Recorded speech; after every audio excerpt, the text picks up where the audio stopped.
Twelfth physics chapter 5 ચુંબકત્વ અને દ્રવ્ય અને આજના લેક્ચરમાં આપણે સ્વાધ્યાયનો દાખલો જોઈએ. સ્વાધ્યાયનો 10મો દાખલો. સ્વાધ્યાયના 10મા દાખલામાં આપણને માહિતી આપેલી છે મેગ્નેટિક મેરિડિયનને સમાંતર ઉધ્વ સમતલમાં મુક્ત ભ્રમણ કરી શકે તેવી એક ચુંબકીય સોયની અણી સમક્ષિતિજ સાથે નીચે તરફ 22નો કોણ બનાવતી દિશામાં છે. હવે આ જે ચુંબકીય સોય છે મેગ્નેટિક મેરિડિયન ને સમાંતર છે, બરાબર, અને મુક્ત રીતે ઉધ્વ સમતલમાં ભ્રમણ કરી શકે, એટલે ઉપર નીચે આગળ પાછળ ગતિ કરી શકે છે, ફરી શકે છે, એવી રીતે એને લટકાવેલી છે અને સમક્ષિતિજ સાથે નીચે તરફ 22નો કોણ બનાવે છે. એટલે 22 ડિગ્રી જે છે ને એ ડીપ એંગલ છે. 22 ડિગ્રી આપણને જે આપેલું છે એ ડીપ એંગલનું મૂલ્ય છે. એટલે ડીપ એંગલ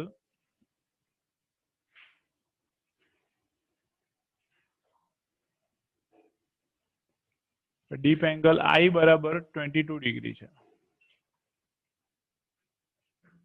આ સ્થળે પૃથ્વીના ચુંબકીય ક્ષેત્રનો સમક્ષિતિજ ઘટક 0.35 ગાઉસ છે. પૃથ્વીના ચુંબકીય ક્ષેત્રનો સમક્ષિતિજ ઘટક પૃથ્વીના ચુંબકીય ક્ષેત્રનો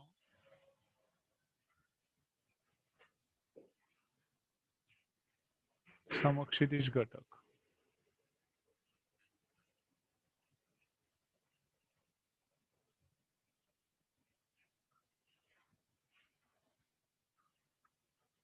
પૃથ્વીના ચુંબકીય ક્ષેત્રનો સમક્ષિતિજ ઘટક થશે HE,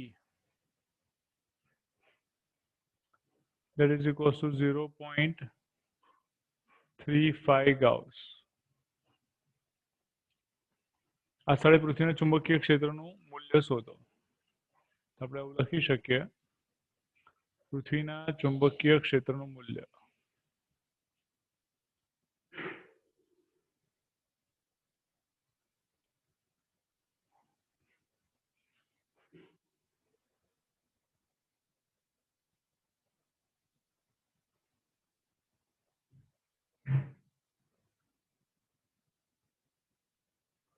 પૃથ્વીના ચુંબકીય ક્ષેત્રનું મૂલ્ય થશે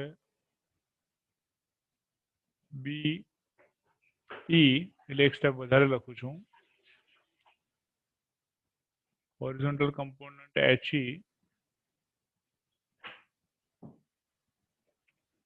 બરાબર થાય BE cos I.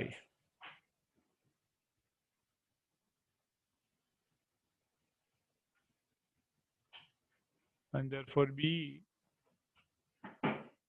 બરાબર થશે HE divided by cos I.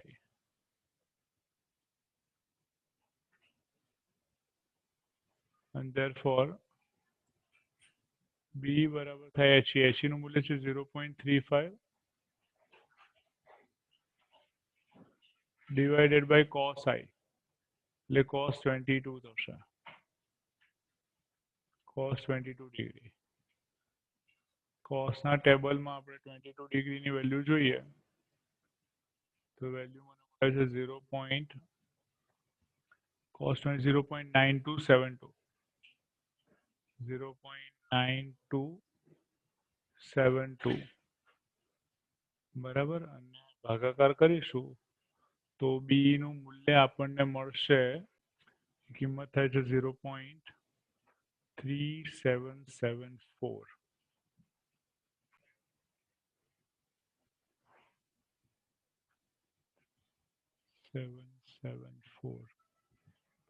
Gauss.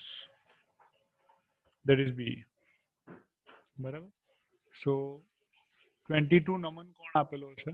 સમક્ષિતિજ સાથે નીચે તરફનો જે ખૂણો થાય ને નમન કોણ થાય, અને 0.35 ગાઉસ, બરાબર, એ ચુંબકીય ક્ષેત્રનો સમક્ષિતિજ ઘટક છે. એનો ઉપયોગ કરીને આપણે બી નું મૂલ્ય એટલે કે પૃથ્વીના ચુંબકીય ક્ષેત્રનું મૂલ્ય શોધી કાઢ્યું.